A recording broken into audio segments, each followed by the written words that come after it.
Momento con el doctor Gerardo Aristizábal respecto a un libro que creo que vamos a poder compartir. Se llama Cartas a una joven matemática, que nos podrá ilustrar un poco sobre ese acercamiento a la matemática y qué esperar de la matemática.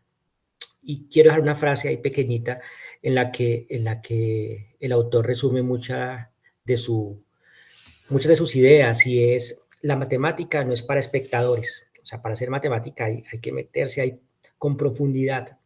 Entonces, este seminario es una invitación para eso, para que precisamente podamos sumergirnos en el mundo de la matemática. Estaremos cada semana con un tema de matemáticas. Cada uno de ustedes es bienvenido a participar. Los que estén interesados en dar alguna plática o sugerir algún tema que tengan interés acerca de la matemática o filosofía de la matemática son bienvenidos. Nos hacen llegar al laboratorio de matemáticas las propuestas, y con mucho gusto pues acomodamos el espacio. Bienvenidos. Para abrir este seminario, este semestre, contamos con la participación de un profesor egresado del departamento de la carrera de matemáticas de la Universidad del Bosque. Es un gran matemático, alguien quien admiro mucho por su trabajo, su disciplina.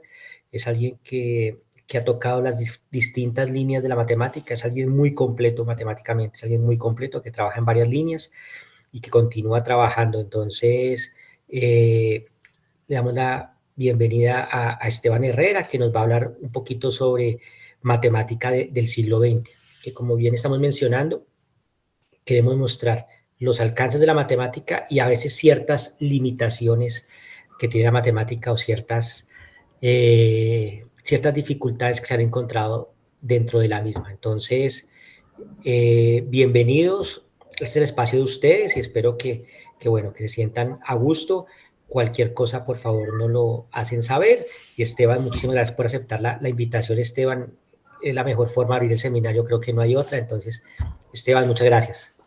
Buenas tardes, profe. Buenas tardes a todos. No, muchas gracias por la invitación, por la presentación, y bueno, espero poder iniciar este seminario con una buena charla, que podamos pues, participar y pensar todos, y bueno, que sea de su agrado y poder ser bastante claro con lo que quiero compartirles, ¿de acuerdo? Voy a compartir aquí mi pantalla e iniciamos.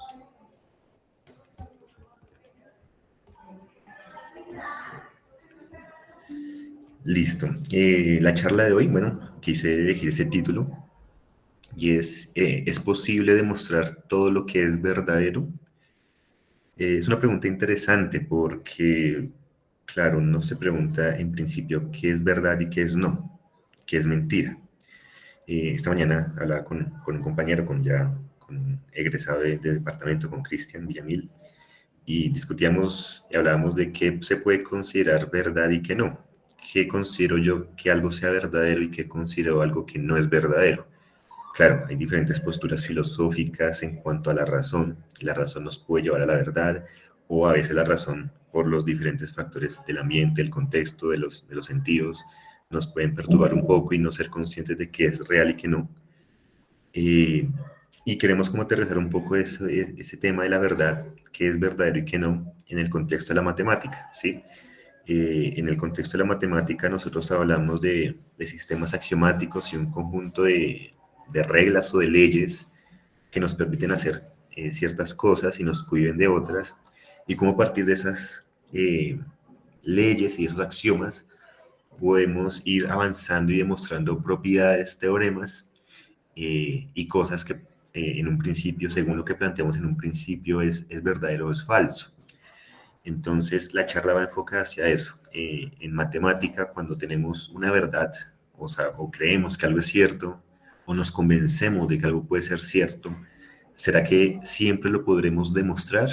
¿O qué limitaciones tendremos en ese sentido? Sí, o sea, la charla va a estar enfocada en toda verdad absoluta que exista dentro del contexto de la matemática podrá ser demostrada, o habrá casos en donde ciertas verdades, por más que intentemos, la matemática es limitada y no podremos saber si eso es cierto o demostrarlo fehacientemente. Entonces, lo primero que quiero compartirles es ir encaminando un poco hacia lo que quiero decir, y es la lógica como una herramienta demostrativa. ¿Sí? Acá vamos a usar un razonamiento lógico que nos permita dar respuesta a este tipo de cuestiones que en un principio pueden que no sean tan directos o tan claros. Me parece un poco interesante, o bastante interesante de hecho, y bonito, tratar de contextualizar lo que quiero decir con este ejemplo. Galileo planteó la forma en que caían los cuerpos a partir de un razonamiento lógico. Él hizo bastantes experimentos, él desarrolló y demostró de alguna forma la forma en que caen los cuerpos, ¿sí? La caída libre de los cuerpos.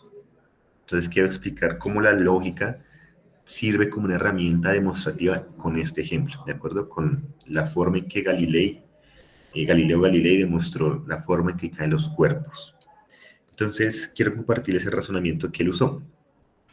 Nosotros planteamos, bueno, nosotros tenemos diferentes objetos, los dejamos caer, queremos saber qué leyes o de qué manera esos cuerpos caen. Intuitivamente uno en un principio podría decir, bueno, un objeto que tiene una mayor masa, la Tierra ejerce una mayor fuerza sobre él y por tanto esa atracción hace que caiga más rápido, que el tiempo en que se desplace a la Tierra sea menor. Entonces uno intuitivamente en un principio podría postular eso, un cuerpo que es más pesado que otro cae más rápido que el otro. Entonces, si suponemos que eso es cierto, si suponemos, por ejemplo, que este cuerpo que es más pesado que este de acá, supongamos que ese es el cuerpo 1 y ese es el cuerpo 2, entonces si suponemos que el cuerpo 1 es más pesado que el cuerpo 2, pues cuando este cuerpo caiga lo hará más rápido que cuando este cuerpo caiga, ¿listo? Entonces Galileo propone, listo, si eso es así, pensemos en lo siguiente. ¿Qué pasará si ahora construimos un solo cuerpo al unir estos dos cuerpos de acá, un tercer cuerpo, que lo vamos a ver como un todo, ¿sí? Lo vamos a ver como un solo cuerpo, que es juntar tanto el cuerpo 1 como el cuerpo 2. Entonces quiero que pensemos en la siguiente situación, algo gráfico, y es, imagínense ustedes tratando de caminar, ustedes tienen un ritmo, supongamos que es un ritmo medianamente rápido, ustedes van caminando ustedes solos, pero supongamos que ahora ustedes tienen que caminar al lado de un niño, no sé, 3, 4 años. Evidentemente el niño generalmente puede que camine mucho más lento que lo que haga uno, ¿sí? Uno como adulto puede caminar más rápido que el niño de 3 o 4 años. Entonces, si yo voy de la mano de, del niño, yo trataré de jalar al niño, de que camine más rápido, pero a la vez el niño me quita un poco de velocidad y hace que yo camine un poco más lento. ¿Listo? Quiero que pensemos ese mismo escenario, pero ya no ahora en un movimiento horizontal, sino en un movimiento vertical, que es el que tenemos acá. Sí, hagan de cuenta que este hace las veces del niño que trata de jalar, de desacelerar un poco, y este objeto de acá hace las veces del adulto que trata de acelerar un poco más. Entonces, analizándolo o viéndolo de esa manera, este objeto, así como está, tiene una velocidad o cae en un menor tiempo, ¿sí? Este es el adulto solo caminando a su ritmo y este es el adulto que está siendo jalado. Disculpen acá, vuelvo y comparto.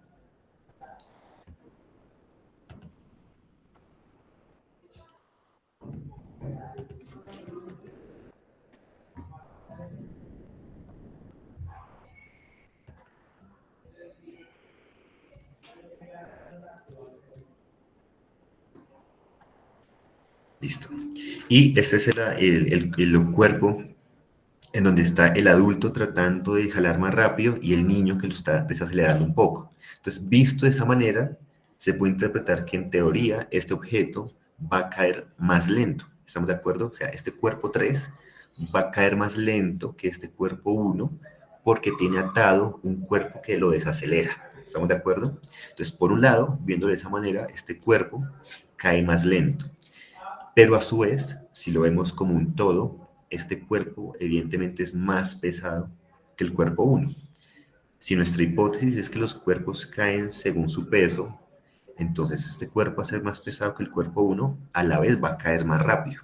Entonces, por un lado estamos viendo que este cuerpo lo desacelera y por lo tanto cae más lento, pero viéndolo como un todo, es un cuerpo más pesado que el cuerpo 1, por lo tanto va a caer más rápido. ¿Sí? Entonces, esta contradicción a la cual estamos llegando surge de suponer que los cuerpos caen según el peso que tiene cada uno de ellos. Y es así como Galileo se da cuenta que la única explicación para que no exista esa contradicción en la naturaleza es que los cuerpos caigan independientemente de su cuerpo. Y efectivamente eso es lo que pasa. Los cuerpos, sin importar el peso que tengan, van a caer exactamente al mismo tiempo, ¿sí? Claro, si yo dejo caer este yunque y dejo caer pues una pluma, pues cuestiones de fricción y del aire, pues la pluma va a caer más lento. Pero en el vacío los dos cuerpos caen exactamente al mismo tiempo, ¿listo? Ese razonamiento que él hace deduce la ley de la caída de los cuerpos en caída libre. Entonces, algo así es lo que yo quiero hacer a continuación para tratar de dar respuesta a la pregunta inicial. Si queremos hacer un razonamiento lógico, suponiendo algunas hipótesis y ver qué pasa bajo esas hipótesis y tratar de dar respuesta a si todo lo que es verdadero en matemáticas tiene alguna demostración. ¿Listo? Esto es lo que se conoce con la completitud de las matemáticas, si las matemáticas son completas, es decir, si toda verdad tiene alguna demostración. Entonces vamos a ver si se tiene alguna respuesta en ese sentido. Listo. Acá hay un diagrama, puede ser un poco engorroso, pero voy a tratar de explicarlo con detalle. Voy a hacer referencia a sistemas completos. Un sistema completo es básicamente lo que acabo de decir. Es un conjunto de axiomas, de reglas de juego, qué puedo hacer y qué no puedo hacer, de suposiciones, y a partir de ahí tratar de ver si ese sistema, con esas suposiciones, permite demostrar toda verdad que se pueda decir de ella. Por ejemplo, hablemos de axiomas de cuerpo. Esas son las propiedades de los números reales, ¿sí? La propiedad conmutativa, que A más B es B más A. Entonces, ese es mi axioma, un axioma. Yo voy a suponer que eso se tiene, que A más B es igual a B más A. Esa es una ley, un axioma. Que A por B es igual a B por A. Esa es otra regla de juego, otra axioma. Asociativa, que A más B más C es igual a más B más C. Es otro axioma, otra hipótesis. Y que también tengo ley distributiva, por ejemplo, que A por B más C es igual a A por B más A por C. ¿Listo? Y bueno, acá solamente enunciar unas, pero supongamos que tenemos otros axiomas, otras hipótesis, pero hagan de cuenta que nuestro sistema parte de estos axiomas, de estas leyes. Esto es lo que podemos hacer, nada más. Yo solamente sé que A más B es igual a B más A, que puedo asociar, que puedo distribuir, que puedo conmutar, etc. Solamente sé eso. Lo que uno espera es que a partir de estas reglas de juego, yo pueda empezar a deducir y ampliar mi teoría y mis propiedades. Por ejemplo, de estas reglas, juntando esta regla con esta propiedad, yo puedo demostrar que menos A es igual a A, por ejemplo. ¿Sí? De esos axiomas yo deduzco la ley de los signos, por ejemplo. También puedo decir, por ejemplo, que A por 0 es igual a 0. ¿Sí? Puedo decir que A menos B es igual a A más B. Entonces, a partir de mis reglas de juego, yo voy juntándolas y voy tratando de ir enlazando y conectando lo que tengo para ir ampliando mi teoría e ir demostrando verdades. Eso es una verdad. Que menos por menos es más. Eso es una verdad. Y tiene una demostración. A partir de nuestros axiomas, logramos demostrar esta verdad. Que menos por menos es más. ¿Sí? Por ejemplo. Y así yo puedo mostrar otros teoremas, puedo mostrar otras propiedades, etc. ¿Qué pasa? Hay verdades o hay afirmaciones que posiblemente sean verdaderas, pero que no se han podido demostrar. Por eso las dejé acá sueltas. ¿Sí? Estas de acá son en un principio verdades o afirmaciones que posiblemente sean verdaderas, pero que hasta el día de hoy, según los axiomas que tenemos, no hemos podido llegar a una demostración, no hemos podido deducir que esto sea cierto juntando las leyes que tenemos, ¿sí? Es lo que se conoce como una conjetura. Una conjetura es una afirmación que en un principio se piensa que puede ser verdadera, pero que no ha tenido una demostración formal en nuestro sistema. ¿Listo? Esto de acá que puse 2n igual a p más q es la conjetura de Goldbach, que todo número par mayor que 2 se puede escribir como la suma de dos números primos. Esta es la conjetura de los primos gemelos, de que existen infinitos primos gemelos, primos gemelos son los que tienen una distancia de 1. Por ejemplo, 3 y 5, ¿sí? 3, 4, 5. Por ejemplo, el 11 y el 13, 11, 12, 13. Entonces, esos son números primos gemelos, los que están a una distancia de un número, ¿sí? Entonces, se conjetura que hay infinitos primos gemelos, pero no se ha demostrado a ciencia cierta, o sea, no se ha podido demostrar que de verdad deban existir infinitos primos gemelos, así como no se ha podido demostrar que todo número par mayor que 2 se puede escribir como la suma de dos números primos. Hay muchos ejemplos, y cualquier número par que a uno le den, uno puede buscar dos números primos que lo hagan, pero esos son casos particulares, y por más o por demasiados que sean, no es una demostración de que se cumpla para todo número par infinito que no se le ocurra. Entonces, eso es lo que vamos a tratar de ver, si en matemática es posible que hayan verdades como estas de acá, que no se puedan demostrar, que no puedan venir o no se puedan demostrar de nuestro sistema axiomático, ¿de acuerdo? Entonces, eso es lo que queremos ver. Espero que todo esté siendo claro. Obviamente, si hay alguna pregunta, pero bueno, al final la podemos aclarar con el mayor gusto. Bien, entonces, y por acá hay... Si tienen alguna pregunta, es mejor de pronto al final, para no ir interrumpiendo. Entonces, cualquier duda la vamos anotando y con mucho gusto al final tratamos de retroalimentar y la aclaramos. ¿Listo? Por favor, se les agradezco. Sí, con todo el gusto. Listo. Entonces, voy a tratar de explicar de manera muy sencilla, muy clara,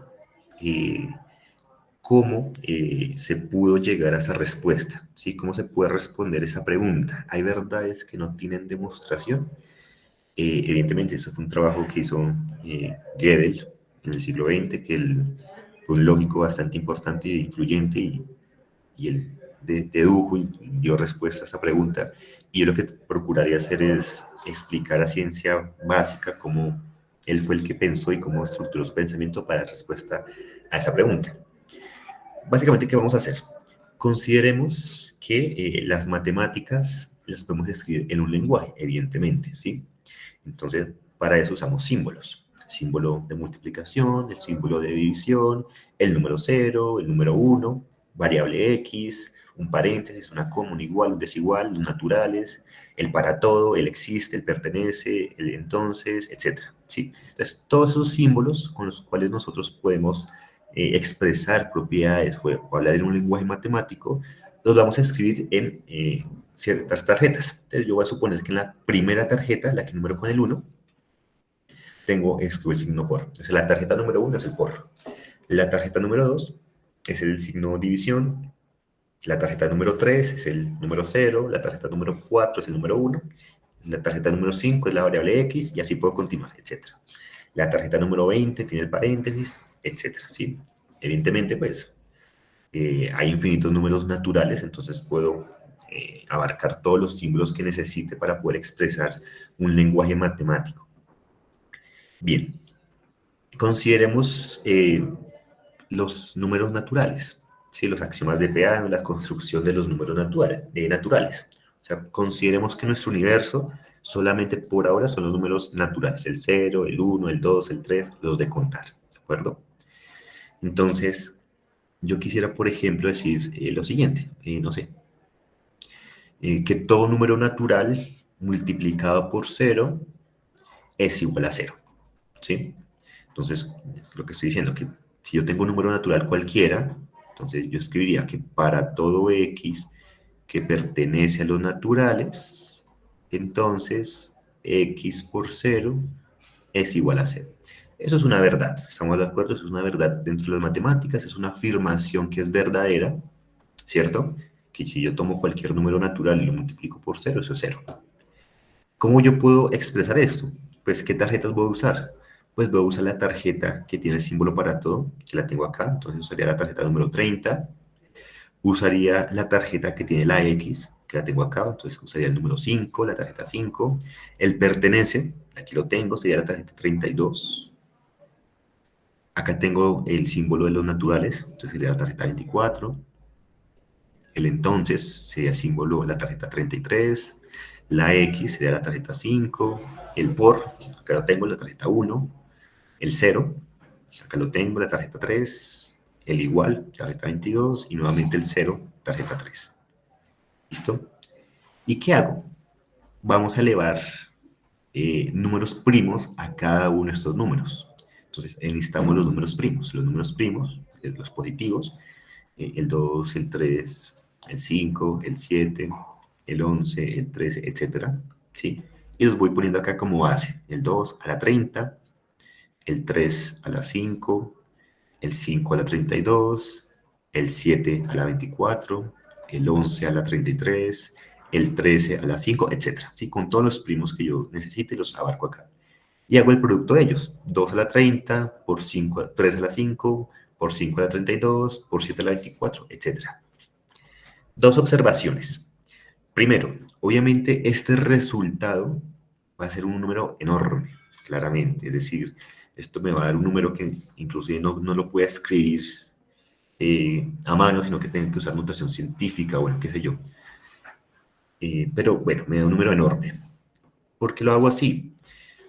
Porque por el teorema fundamental de la aritmética, nosotros sabemos que si a mí me dan a mí un número, cualquier número entero, un número natural, no sé, el 32, por ejemplo, qué sé yo, ese número 32 yo lo puedo descomponer de forma única en productos de potencias de primos.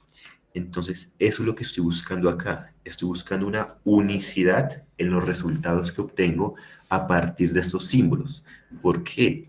Porque lo que yo quiero hacer es que esto de acá forme otra tarjeta y asignarle un número a esa tarjeta que me esté diciendo esta afirmación. ¿Y qué número le voy a asignar? Este de acá. ¿De acuerdo? Como dije, este número de acá va a ser único. Entonces, si yo cambio un símbolo de acá, voy a cambiar un número de esa potencia y ya va a ser un número totalmente diferente, ¿de acuerdo? Es decir, que el único o la única tarjeta que me va a dar este número es esta de aquí. Eso es lo que garantizo al tomar productos de potencias de números primos. Entonces yo hago esta cuenta, eso me va a dar un número, como dije, puede ser muy grande, extremadamente grande, que ni lo puede escribir, pero es el número que le corresponde a la tarjeta que me dice que para todo x que pertenece a los naturales, entonces x por 0 es igual a 0. ¿Me hago entender? El número que yo le asigno a cada símbolo se llama el número de Gödel, en honor a Kurt Gödel, que fue el que propuso esta forma de razonamiento. ¿Listo? Entonces, bien, ¿qué es lo que tenemos por ahora? Tenemos ciertas tarjetas con números y símbolos en esas tarjetas y yo comienzo a juntar las tarjetas para escribir afirmaciones, ¿listo? Y el número que va a tener esa tarjeta con esa afirmación es las potencias de números primos con las respectivas tarjetas que usé para representar esa afirmación, ¿listo? Entonces, por ejemplo, yo quiero escribir, no sé,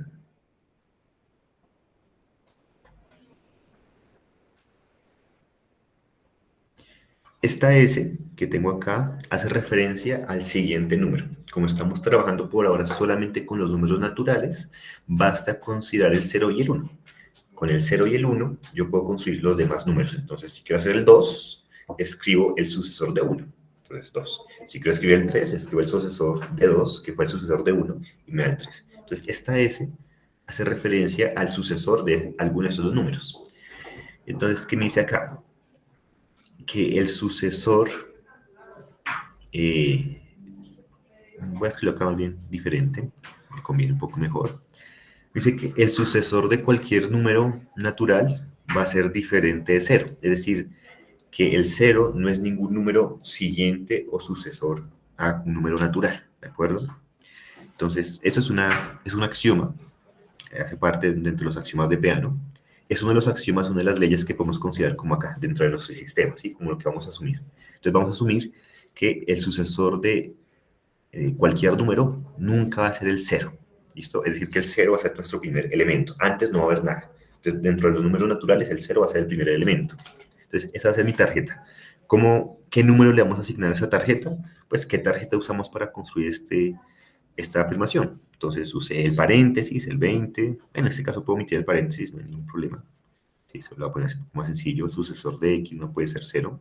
Entonces hago esta tarjeta. ¿Qué número le voy a asignar a esa tarjeta? Entonces, ¿qué elementos usé? La S, que es el 33, la X, que es el 5, el diferente, que es el 23, y el 0, que es el 3.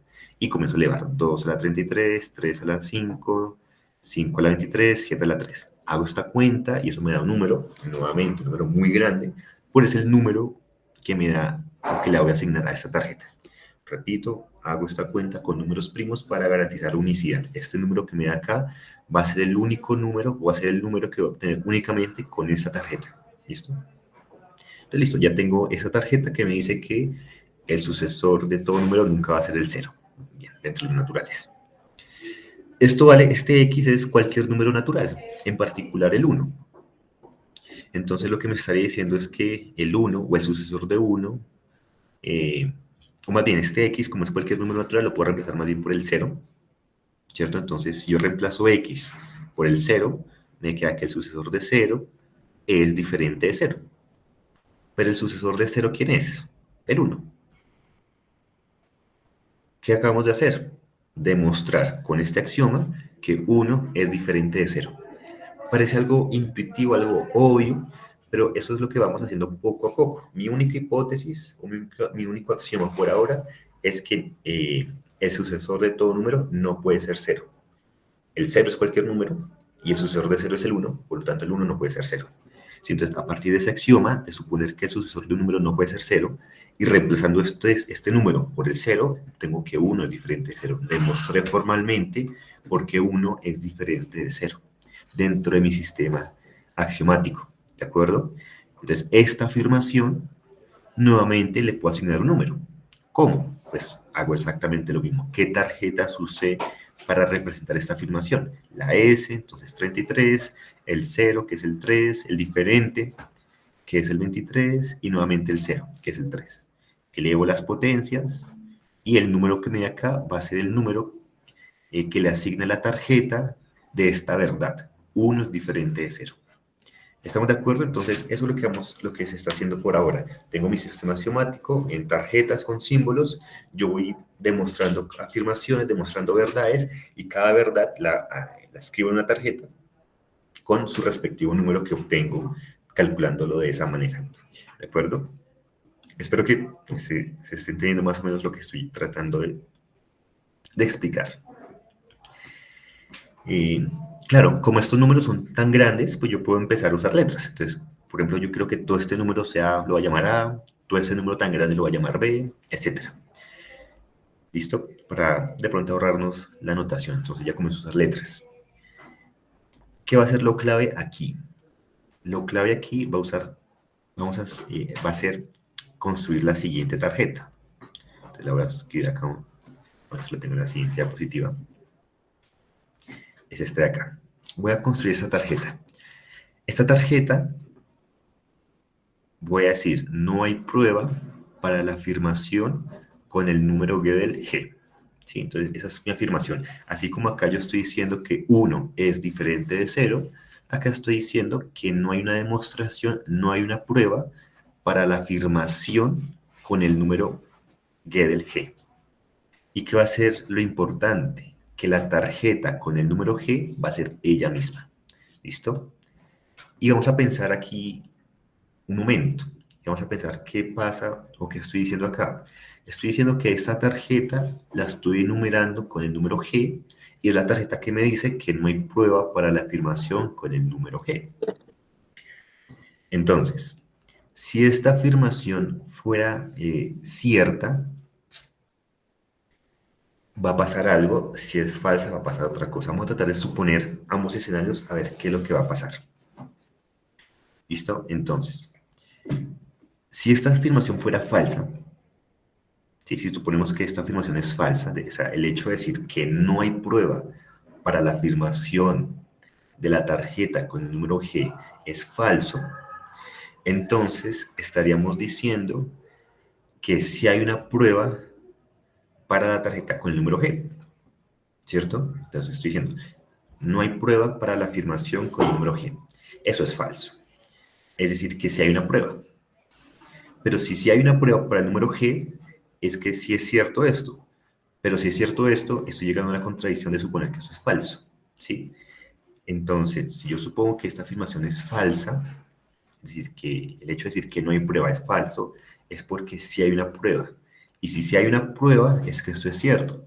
Y si esto es cierto, es que no hay prueba. Entonces ahí es donde está la contradicción de suponer que esto es falso.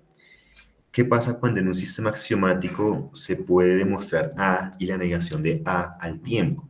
Pues dice que el sistema no es consistente. Nosotros queremos que nuestro sistema matemático sea consistente. Entonces, este caso no lo podemos considerar. Entonces, vamos a suponer que esto es cierto. Si esto es cierto, estaríamos diciendo que efectivamente no hay prueba para la afirmación que el número G. Pero esta afirmación es cierta porque lo estamos suponiendo. ¿Y qué estamos llegando acá? Estamos llegando a que esta afirmación es cierta, pero no tiene ninguna prueba. Es decir, que hay verdades en un sistema axiomático que no se pueden demostrar. Es decir, si queremos que nuestro sistema axiomático sea coherente, inevitablemente implicará que habrán verdades que no podrán ser demostradas dentro de nuestro sistema axiomático. ¿De acuerdo? Eso fue a lo que llegó Gödel en su primer teorema y en la completitud. Él desarrolló esta idea, obviamente eso es algo muy, muy informal, es simplemente como para visualizar cuál fue el razonamiento lógico que él usó, pero lo que llegó es que si queremos que las matemáticas tengan sea un sistema coherente, es decir, que yo no pueda demostrar algo y a su vez su negación, lo que va a implicar obligatoriamente para evitar eso es que el sistema no va a ser completo, ¿sí? Es decir, que habrán verdades que yo no pueda demostrar. Es lo que se conoce como el teorema de incompletitud de Gödel. ¿Listo? Y se reduce de esta forma. G, sí, solo sí, no existe una prueba para G. ¿Sí? Eso es lo que acabamos de decir. Que para yo tener G implica no tener una prueba para tener G. Entonces, la conclusión de ese razonamiento lógico es que hay verdades que no son posibles de demostrar. Es decir, si yo me devuelvo acá un momento, puede que la conjetura de Goldbach sea una de esas verdades, que todo número par mayor que 2 se puede escribir como suma de dos números primos. Puede que eso sea una verdad, de la cual no se puede tener demostración. Puede que la conjetura de los primos gemelos sea una de esas verdades, que esto se tenga, eso sea cierto, y siempre se cumpla, pero a partir de nuestro sistema axiomático, a partir de nuestras reglas, no podamos llegar a demostrarlo nunca. ¿Listo? Entonces, reflexionando un poco sobre eso y pensar, bueno, yo como matemático, ¿qué me motivaría entonces estudiar y tratar de demostrar algo sin saber siquiera si lo puedo lograr o no? Esa es una pregunta que puede ser un poco o bastante interesante. Decir, bueno, si me acaban de decir que usted de pronto se adentre a tratar de demostrar algo, pero usted nunca va a saber si eso va a poder ser demostrado o no, ¿qué lo va a motivar a hacerlo? Intentarlo, porque ni siquiera usted sabe si tiene eh, éxito o no. Entonces, yo creo que eso también puede ser como reflexión en cuanto como a la vida misma, es decir, nosotros no sabemos si lo que nos proponemos hacer lo podremos hacer en un futuro o no, si lo que tenemos planeado va a pasar o no, pero aún así creo que uno no lo dejaría hacer, y eso es lo que yo pienso que puede pasar acá en matemáticas, o sea, si a mí me dicen, no, si yo ya sé, me lo acaban de demostrar que hay verdades o hay afirmaciones que yo no puedo demostrar, aún así, no por eso yo voy a dejar de intentarlo, ni siquiera sé si esa sea una de las verdades que yo voy a no tener demostración o no, pero lo importante es que al momento de intentarlo y de todos esos intentos que han habido por demostrar cosas, han surgido otras cosas más importantes, sí.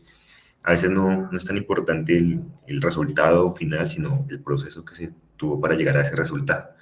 Entonces, es como la reflexión en cuanto a este seminario de filosofía de las matemáticas y en cuanto a eso. Sí, acá en las matemáticas uno piensa que las matemáticas son perfectas, pero resulta que bueno, no son completas, no son coherentes, no son consistentes y no son decidibles. Pero el hecho de que no funcionen como uno esperaría que funcionen no le quitan pues la belleza que tiene en sí misma. ¿Listo?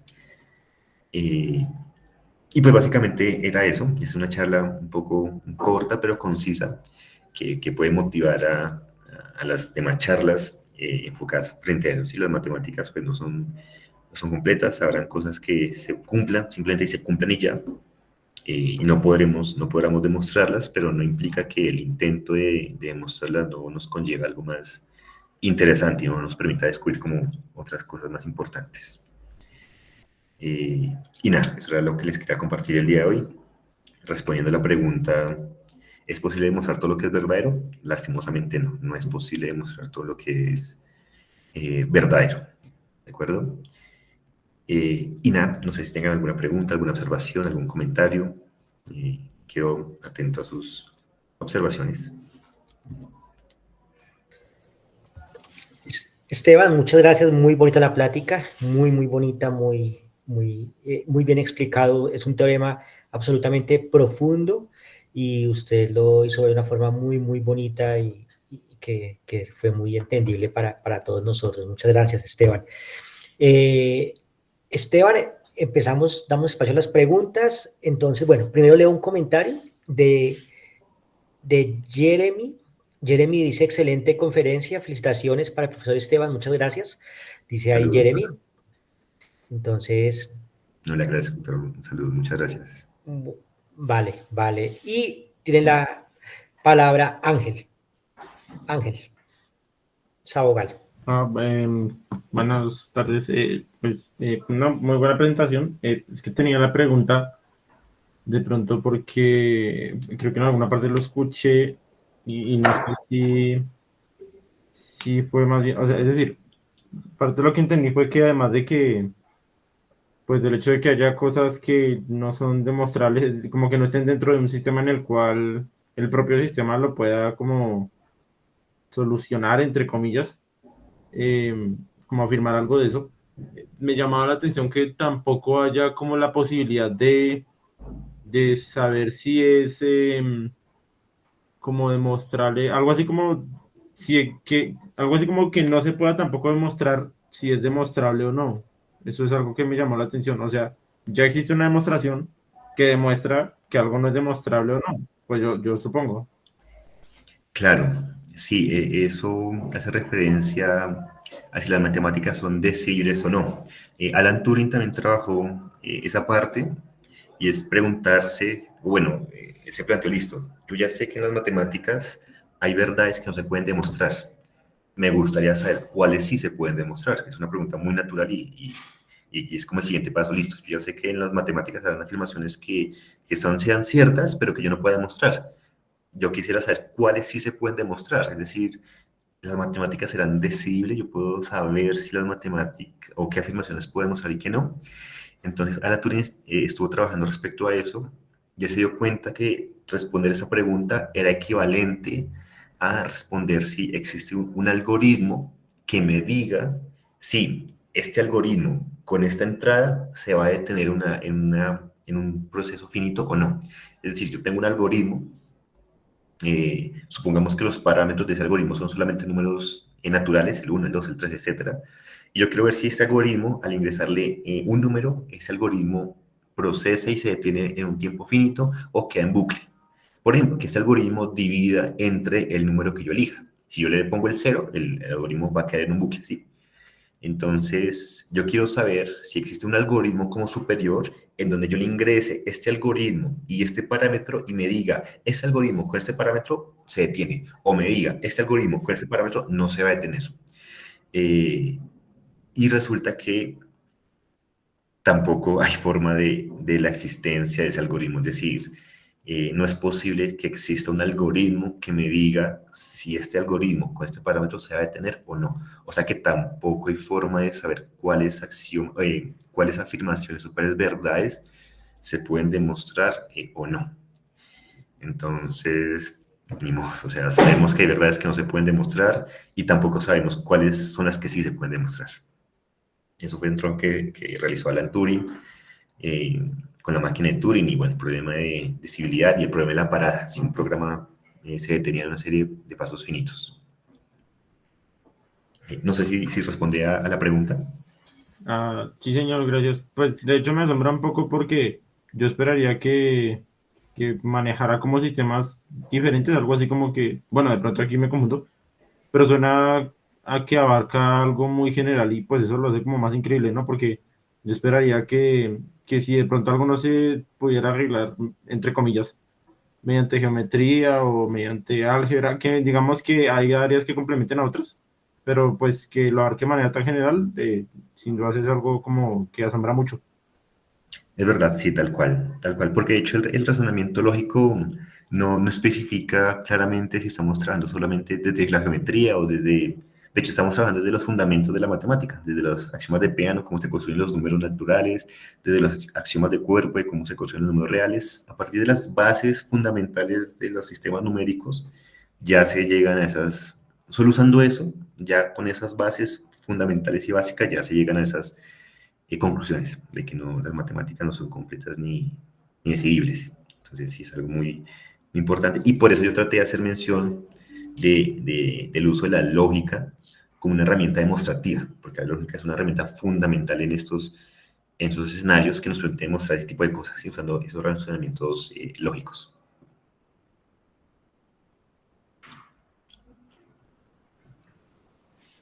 Bueno, Esteban, tengo acá un comentario y una pregunta. El comentario lo hace Brian Zambrano. Dice, muchas gracias, interesante ver el amplio campo que abarca las matemáticas y la lógica al momento de hacer el uso de la razón, dice Brian. Y la pregunta, Esteban, de una vez se la formulo, la hace el doctor Gerardo. Dice, ¿qué podemos decir de los axiomas? Listo. Bueno, los axiomas, por definición, son lo que uno da por hecho, ¿sí? Entonces, los axiomas son las verdades, son las propiedades, son las leyes con las que uno dice, vamos a trabajar, ¿sí? No hay que demostrarlas, no hay que tratar de entenderlas lógicamente, simplemente las vamos a asumir, las vamos a dar por hecho. Entonces, yo quiero que esto se comporte de esta manera, de esta y de esta y de esta. Claro, lo que uno espera es que esos axiomas que uno propone, que uno asume por hecho, sean pues la menor cantidad posible, o sea, que yo no me llene con un montón de axiomas suponiendo un montón de cosas, sino que ese conjunto axiomático sea el más pequeño, sea el mínimo y genere un sistema eh, como lo más compatible, lo más lógico posible, es decir, que no genere contradicciones, que no genere absurdos, sino lo que uno busca con los axiomas es que esas suposiciones, esas reglas de juego sean las mínimas y tengan un sentido completo de la palabra. Eso es lo que se buscó, por ejemplo, obviamente, dentro de la matemática. Entonces, los axiomas de Peano fueron las leyes de cómo yo voy a construir los números naturales desde cero. Entonces, yo quiero que ningún número eh, que el sucesor de ningún número sea el cero, por ejemplo. Entonces, ese es mi axioma. Yo quiero que el siguiente número de 1 sea el 2, que cero es diferente de 1. ¿Sí? Son como los axiomas que yo voy diciendo, quiero que pase esto, quiero que pase esto y quiero que pase esto. Claro, eso se busca o se trata de que esas definiciones sean lo más compacta, lo más perfecta posible, no sé si perfecta es la palabra, pero que funcionen lo mejor posible.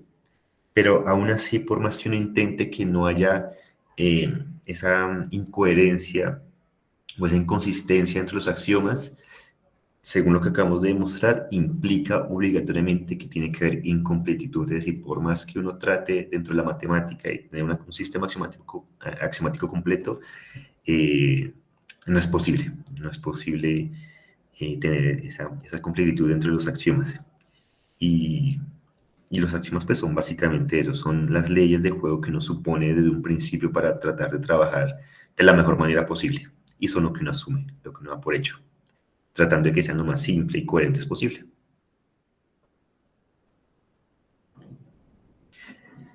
Buenas tardes, gran conferencia. ¿Hay axiomas que han sido demostrados? No, por eso mismo, por la misma definición de axioma, los axiomas simplemente son lo que yo supongo. O sea, yo supongo que A más B es igual a B más A. No hay que demostrarlo, no tiene una demostración previa, sino son como los pilares, ¿sí? Yo fijo los pilares y a partir de ahí yo comienzo a expandirme. Y lo que yo uso para demostrar otras cosas son los axiomas. Entonces, los axiomas son como el principio de todo, de alguna forma. Si no hay antes, no hay algo antes de los axiomas, no. Los axiomas están desde la base de todo y de ahí arrancamos.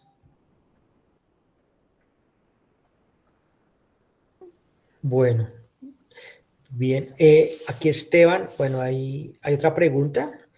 La hace Alejandro Camargo Cabrera. Dice, ¿cómo sabemos qué axiomas se pueden dar por hecho? Digo, ¿no sería dañino dar algunas cosas por hecho? Claro, sí, acá una cosa es suponer lo que a mí me convenga por capricho de alguna forma, y otra cosa es establecer algunos pilares fundamentales en coherencia y de lo que uno va a desarrollar. ¿Sí? Cuando yo digo que un axioma es suponer algo, no es simplemente decir, yo quiero que suponer que la conjetura de Goldbach es cierta. Entonces, ese es mi axioma. Yo lo voy a hacer como axioma y voy a suponer que eso sí es cierto y ya.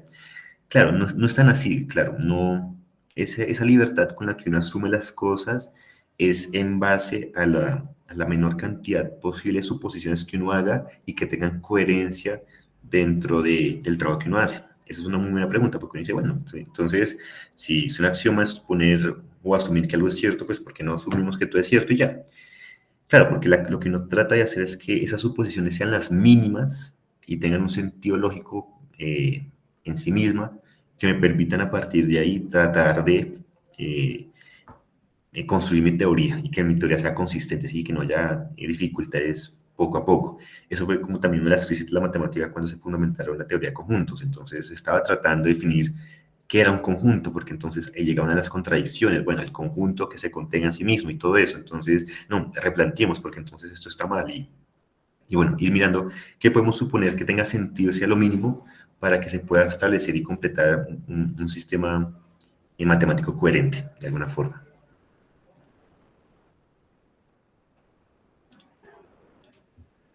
Bien, Esteban, gracias. ¿Alguna otra pregunta, algún comentario? Ah, Jeremy tiene la palabra. Profesor Esteban, bueno, le vuelvo a reiterar mis felicitaciones. Yo tengo más un comentario y pues me gustaría saber su postura. Lo que los compañeros y los asistentes, digamos, han comentado previamente, eh, yo lo percibo más desde el punto de vista de la visión romántica que tenemos la gran mayoría de las matemáticas como un área, llamémoslo entre comillas, perfecta. Sí, entonces claramente ese patrón conceptual se le mueve a uno un poco con, por ejemplo, lo que se nos acaba de comentar desde el punto de vista del trabajo de Gödel, ¿sí? Pero entonces, en ese aspecto, yo tengo, digamos, también otra percepción, y es que muchos de lo que llamamos verdades, desde el punto de vista del modelo de la ciencia, están contemplados bajo dos aristas, y es la arista del tiempo y el espacio. O sea, realmente pueden ser variables, pueden ser cambiantes, y tenemos un ejemplo muy claro, que fue lo que pasó en este caso con el postulado de Euclides, el quinto postulado. Entonces, bajo esa perspectiva, y más bien, ¿cuál sería, profesor Esteban, su visión desde el punto de vista del potencial de que, digamos, que esa demostración de Gödel pueda cambiar a través del tiempo? ¿Lo ve complejo? Que las demostraciones puedan cambiar a través del tiempo. Yo creo que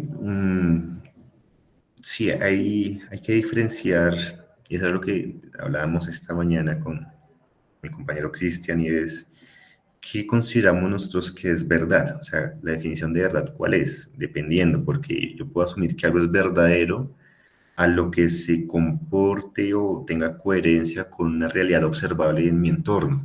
Entonces, algo que pase, que yo pueda observar y tenga sentido dentro de la naturaleza, va a ser mi verdad, puede ser. Eh, pero otros dirán, bueno, lo que usted observa en su entorno no lo puede considerar de todo verdad porque está limitado por sus sentidos y su contexto social y cultural, y puede que lo que usted esté percibiendo no sea una verdad para usted ni absoluta. Otra concepción que yo puedo tener de la verdad es como lo que se deduce de una serie de procesos lógicos que derivan esas verdades, ¿sí? Que a partir de una serie de procesos lógicos coherentes entre ellos, deriven afirmaciones que, al ser deducciones lógicas, no queda otra que sean verdades. Entonces, en ese sentido, yo creo que las matemáticas se pueden ver como ese segundo caso en donde, sin importar el tiempo que pase, los axiomas o los procesos lógicos siempre van a prevalecer. Es decir, lo que puede cambiar o lo que se puede añadir son las visiones por las cuales yo puedo demostrar la misma verdad. Pero si ya en un principio una demostración, sin importar el tiempo, esa demostración seguirá siendo válida. Lo que puede cambiar, claro, es Lo que se puede ir modificando más que cambiar la percepción de verdad es ir aportándole, ir redefiniendo, ir completando las definiciones. Entonces, creo que usted mencionó el quinto postulado de Euclides. Entiendo que lo hizo en base a que, claro, antes uno trabajaba en una superficie plana, pero luego ya trabajamos con superficies hiperbólicas o qué sé yo, y ya las verdades de Euclides dejaron de ser tan verdades y pasaron a ser un poco debatibles si la superficie con la cual trabajo ya no es un plano.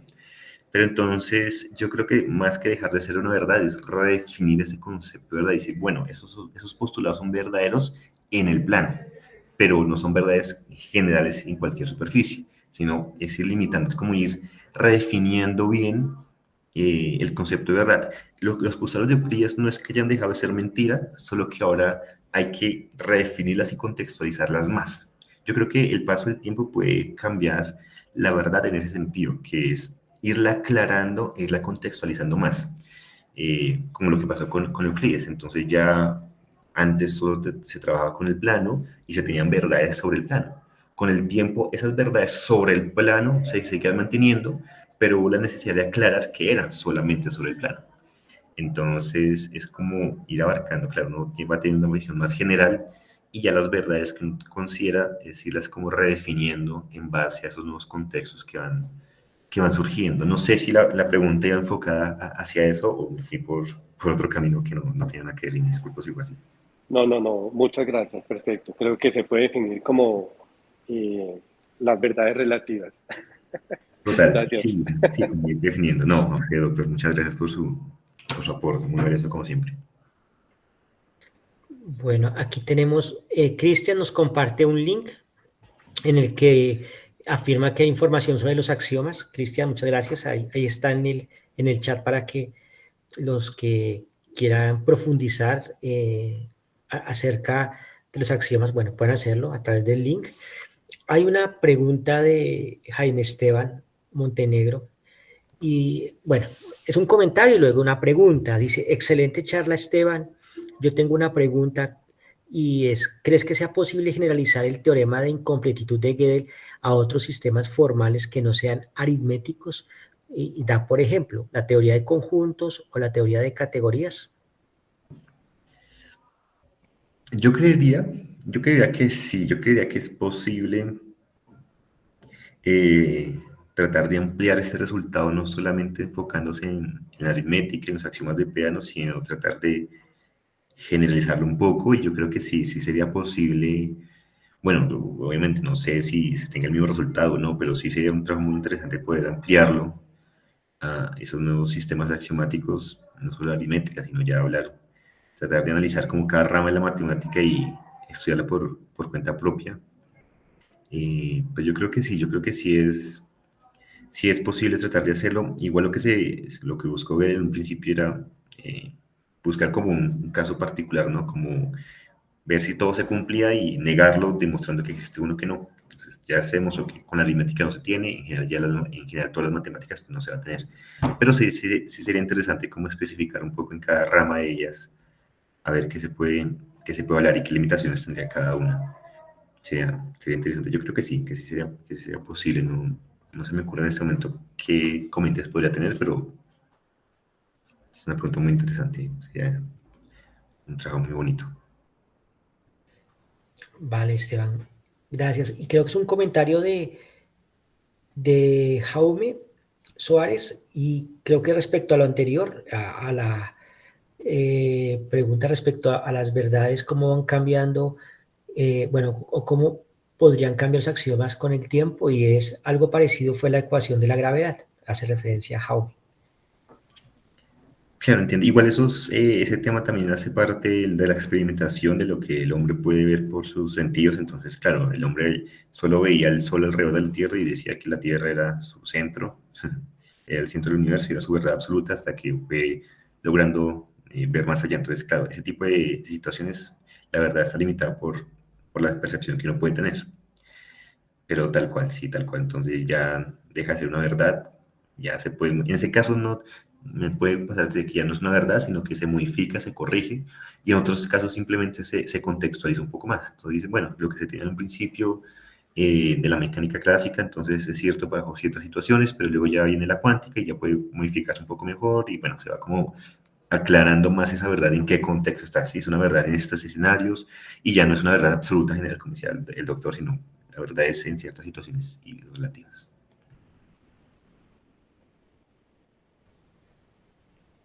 Muy bien, Esteban, gracias. ¿Alguna pregunta o algún comentario? Cristian. Cristian, tiene la palabra. Sí, solo quería decir una pequeña cosa y es que ya al hablar de verdades con respecto, ya cuando se habla de la física, hay un gran dilema ahí, que es lo que viene siendo como las matemáticas como vienen influyendo en la física, como en la realidad, y cómo es que eso cambia y no es una verdad completa, sino es una aproximación a la realidad, más no una verdad.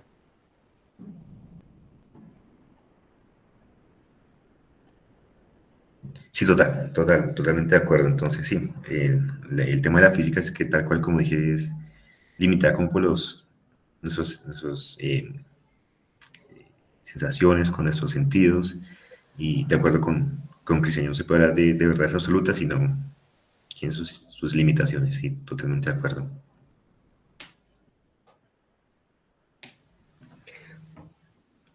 Muy bien. Alejandro tiene la palabra, Alejandro Camargo Cabrera. Hola, muy buenas tardes.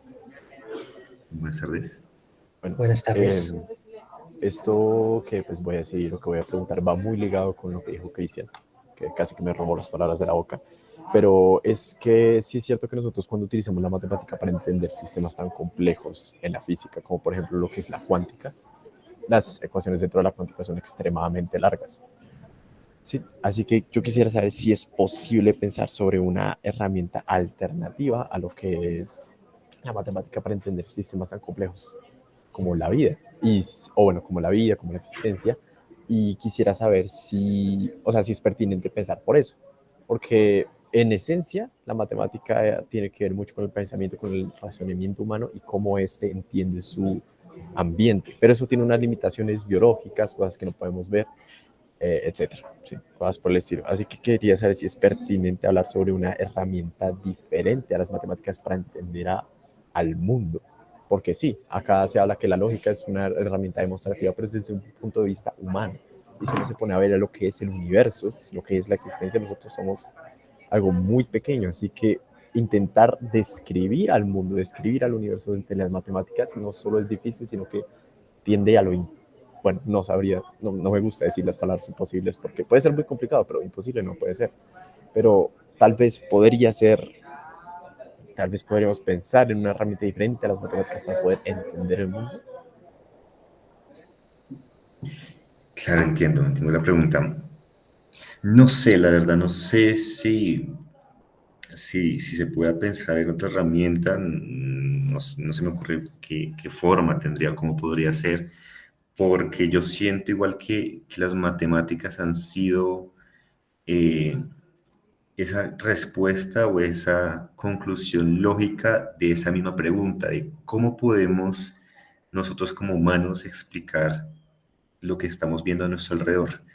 Y las matemáticas han sido como esa respuesta inherente a esa pregunta. Es decir, al yo preguntarme, al yo razonar y tratar de explicar las cosas, las matemáticas han sido la respuesta que han surgido de alguna forma natural. Es decir, si yo me atreveré a decir, si hiciéramos una humanidad paralela que iniciara desde cero y viéramos si ellos buscan otra herramienta, yo creo que la conclusión sería como las mismas matemáticas, pondría yo, decir que si hay otra herramienta, si hay otra forma de explicar lo que vemos alrededor, va a ser equivalente o isomorfo de alguna forma a las matemáticas, pienso yo, porque como digo,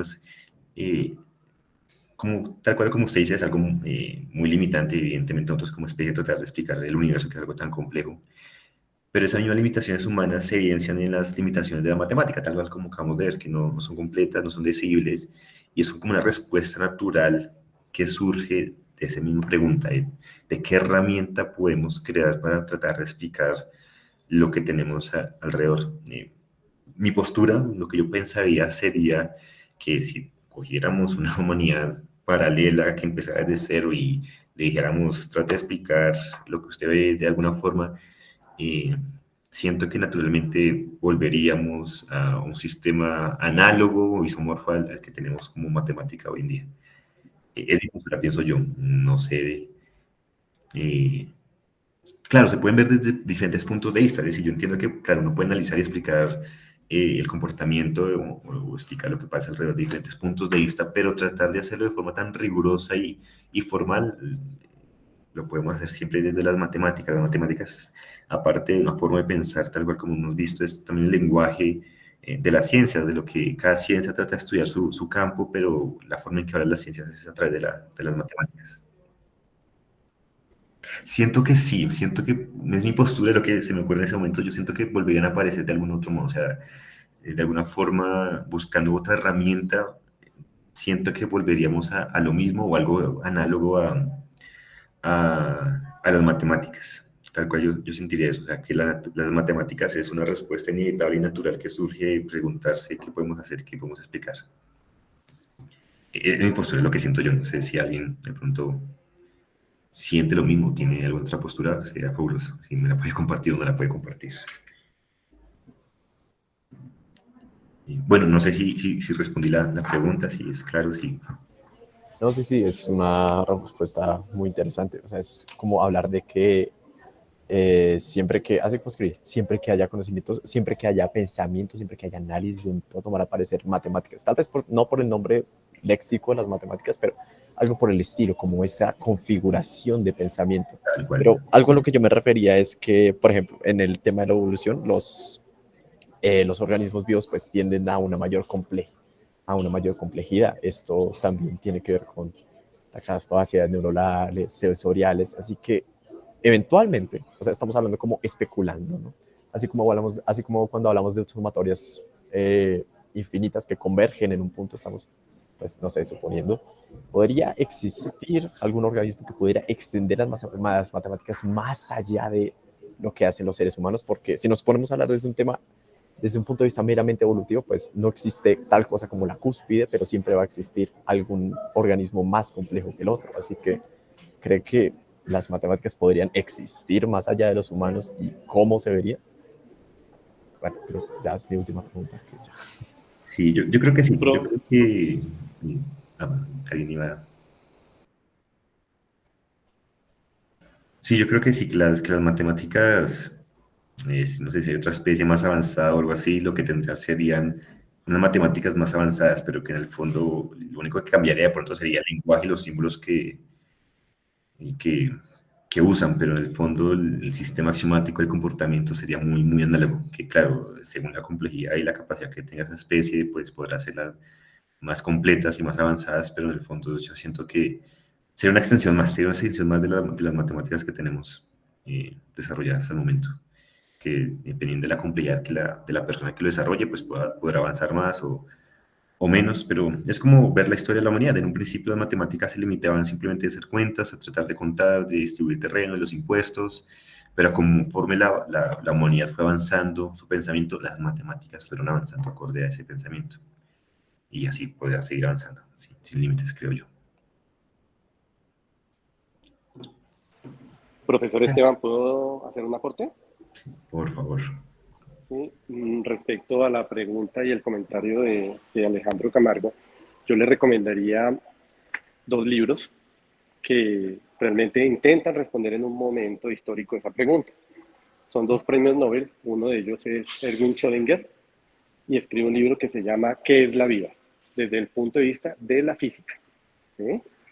Y una de las conclusiones cuando ya va terminando el libro es que, digamos, comenta, llamémoslo así, comenta que el caos que se vive desde el punto de vista de descifrar muchos de los modelos explicativos de lo viviente, pues realmente desborda el conocimiento que se tiene desde el punto de vista de los modelos con que trabajamos en la actualidad. Eso lo escribe hace más o menos 40 años. Hay otro libro que escribe Karl Popper sobre la termodinámica de la vida, casi 10 años, 15 años después.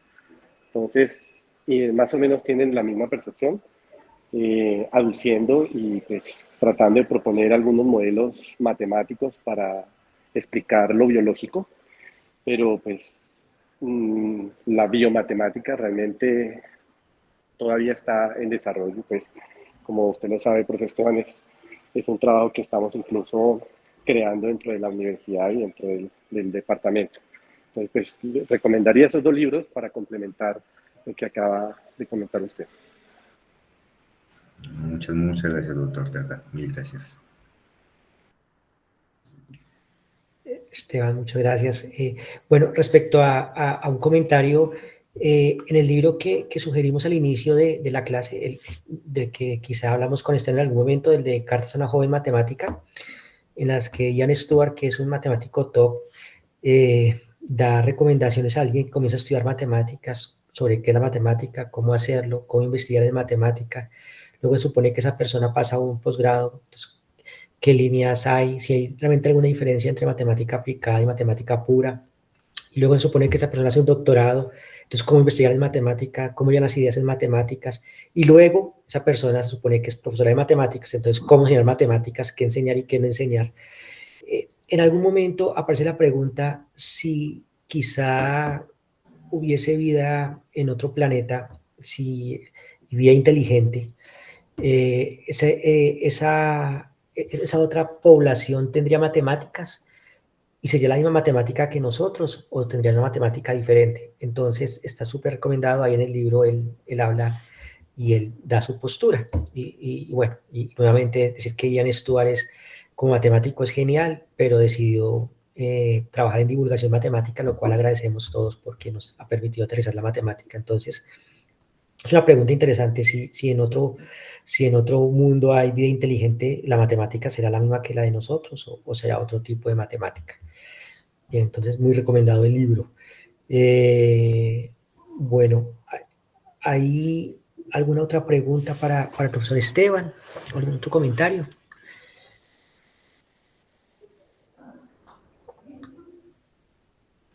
No veo. Pues creo que no hay una mejor manera de iniciar el seminario que con semejante plática tan bonita, Esteban, y que tantas inquietudes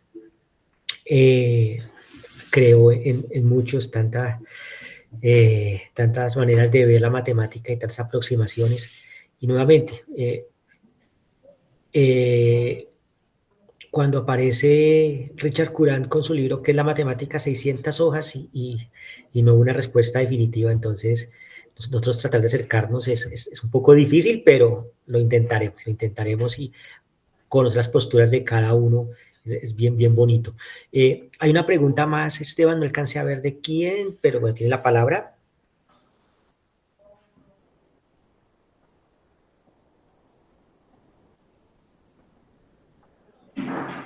No, creo que de pronto hay un error. Entonces, bueno, Esteban, muchísimas gracias, realmente maravillosa la plática, muy bonita, y a todos los que asistieron, quedan cordialmente invitados para la siguiente semana, que asistan al seminario.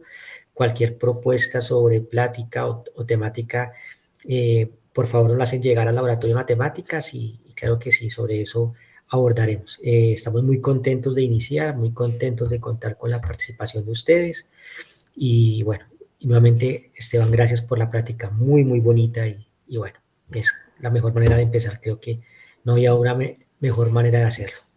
No, muchas gracias a todos ustedes por la participación, por la oportunidad y muy contento de poder compartir esos espacios para discutir esos temas bastante interesantes. Entonces, muy agradecido y a ustedes muchas gracias. Felicitaciones para Esteban, excelente charla. Muchas gracias, doctor, le agradezco. Una buena tarde para el resto y espero que nos veamos el próximo martes con otro tema apasionante. Esto despertó muchos cerebros. Así es, doctor. Muchas gracias. Todos cordialmente invitados próximo martes. una nueva plática sobre la filosofía de la matemática. Desde la Facultad de Ciencias, Departamento de Matemáticas, cordialmente los invitamos. Gracias.